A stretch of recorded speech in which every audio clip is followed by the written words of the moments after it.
to France, where Scott Morrison has attended the G7. He's wrapped up that international summit. In fact, back in Australia after the talks dominated by trade, Iran and the Amazon fires. Just before he left, the Prime Minister sat down exclusively with Sky News, our colleague Tom Connell, where he called for modern trade rules to apply to China amid its ongoing conflict with Donald Trump.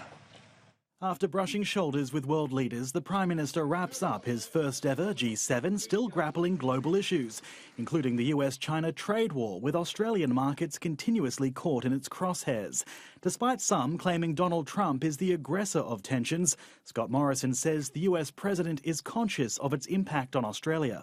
Do you feel as though you can be pretty honest with Donald Trump about the impact? Sure. I mean, he's not unaware of these things either, whether in his own country or elsewhere. Scott Morrison urging both sides to exercise caution, but opting for a slightly less cautious approach himself, showing sympathy for Donald Trump and arguing trade rules need to be rewritten in response to China's rise. We've got ourselves to a point now in the global economy where, after decades of seeing countries like China and others grow and expand, develop, become very sophisticated economies, that the rules that worked for that period won't work so well for the next period.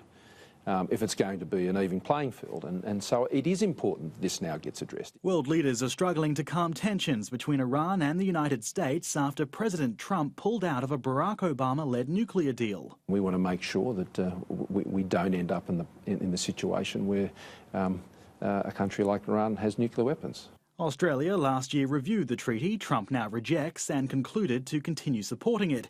But it's a delicate balance, Scott Morrison rejecting any suggestion Australia could help Iran by softening sanctions.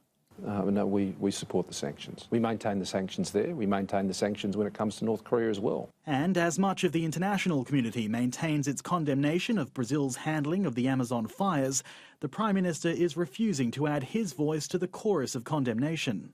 I don't think these issues are helped by Australia buying into any commentary on this, and I don't intend to. The Prime Minister returns to Australia, conscious that issues tackled by the G7 look set to continue to cast a cloud over markets abroad and at home. David Shiraz, Sky News.